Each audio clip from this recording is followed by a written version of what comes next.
Okay, this is video 12 or 13. I can't remember which one it is. But wanted to show you some pictures of the Mustang, and apologize for the lights really shining hard and making it hard for the iPad to take this video. But it's nighttime, and I wanted to show you that the front end is settling down finally. It doesn't have so much of a gasper look anymore. It's actually down 1 inch on both sides. So the coil springs, I think it was just a product of them being up in the air for so long and with no weight in the car. And now that I've put the weight in, everything except the starter, generator, water pump, radiator, it's pretty much all under there, under the hood. Going to work on putting the rest of that stuff in very soon. You'll also notice that the windshield is in the car. That was not fun. And I think I used, I know I used a Scott Drake weather strip kit, but I think in the future I'll be using one of the cheaper ones. I've had this problem before with Scott Drake stuff. It's too good. It's really tough to work with. The quality is super high. And the trunk seal we tried to do on the other 65 kept the trunk sealed, kept the trunk up in the air. It just wouldn't compress. The rubber is so good. We went to an off-brand seal and the trunk fit immediately. And this one was a pain to put on the glass and a pain to get in the hole. But it's there, and it'll serve the purpose of letting me get the car running and moving, make sure everything works, take it down to the frame shop, and see what effect that the damage from the accidents in the car actually had, because I think there's a lot of unrepaired damage. I think that what we've got is a case of the chassis not being square or level, side to side or square. And the reason I would say that is, in working around the car, I've started to notice some things, particularly in the floor pan, and I'm going to try to show it to you, but maybe it will or maybe it won't. Take a picture of it, but the hole for the shifter, one side of it's nice and level. That'd be the driver's side opening as we go along the rockers.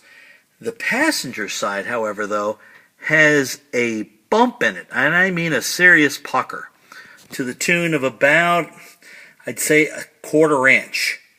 And I've also noticed that there is a ripple in the passenger side floor up at the toe board that I didn't notice on the other Mustang, particularly when we put the floorboards in. The floorboards are in really good shape in this car. Don't know that I can show them to you with the lighting I have, probably not. There are a couple of rust spots that need to be cut out and sectioned, but for the most part I think the floor pan's staying in, which is really great news. And one of the reasons I got this car, because usually the floors have all got to come out. But it's not looking good. I think there's some accident damage, so I'm going to get it running, get it moving. It's licensed and it's insured already. And so I had to put the windshield in. You can see I did that. And by the way, the windshield's got a chip in it. It's not good anyway. It itself is a replacement windshield. So whatever accident this thing was in hit it pretty good. The top, you probably can't see it with the iPad, but there are significant ripples in the top. I think a paintless dent guy can get them out. But if not, here, you can probably see them right there. I think the camera caught them just briefly. Yeah, see, you see them? And also you can see where people put their knees on it. So that stuff all needs to be fixed. But I want to take it and put it on a frame machine and make sure that the chassis is square before I start trying to do any body work. Because I've got a feeling that the reason that this thing doesn't have panels that line up really willingly, number one, is that there's a significant amount of aftermarket sheet metal. But it's Ford aftermarket. The hood, the headlight bucket on this side, the stone guard, the valance, and I'll show you that in a second.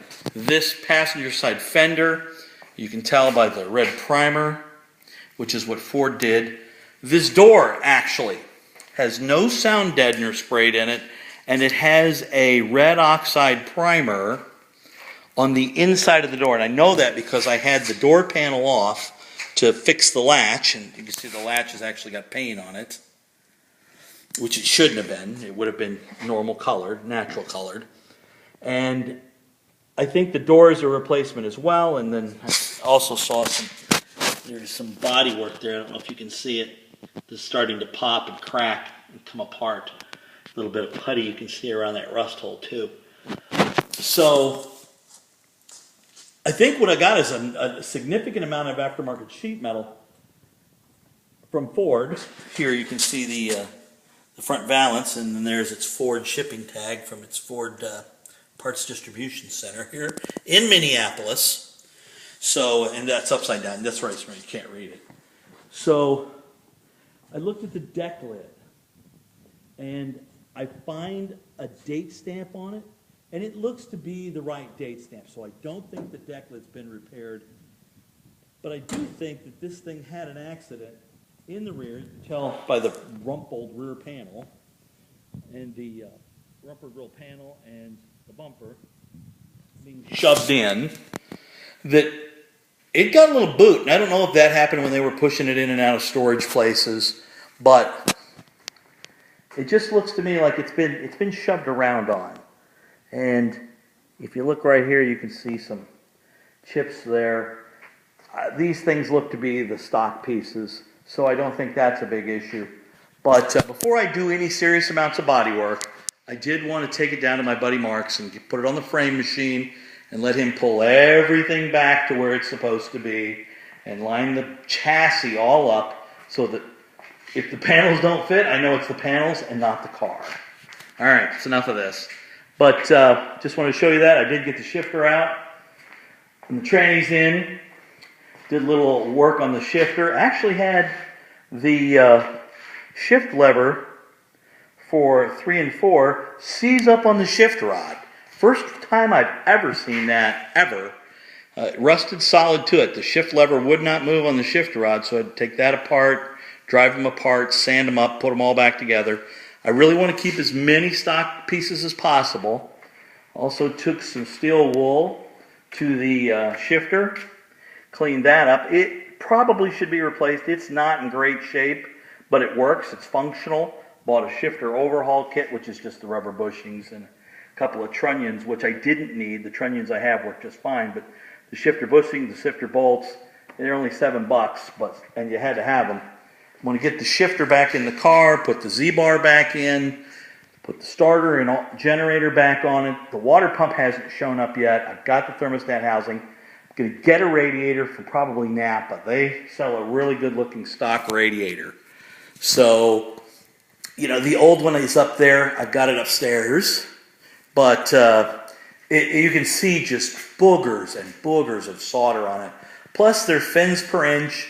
And the number of rows per inch, shouldn't say it that way. I don't know how they measure that. But in the core, the rows, the tubes where the coolant runs through, there aren't very many of them. And these things had trouble with overheating.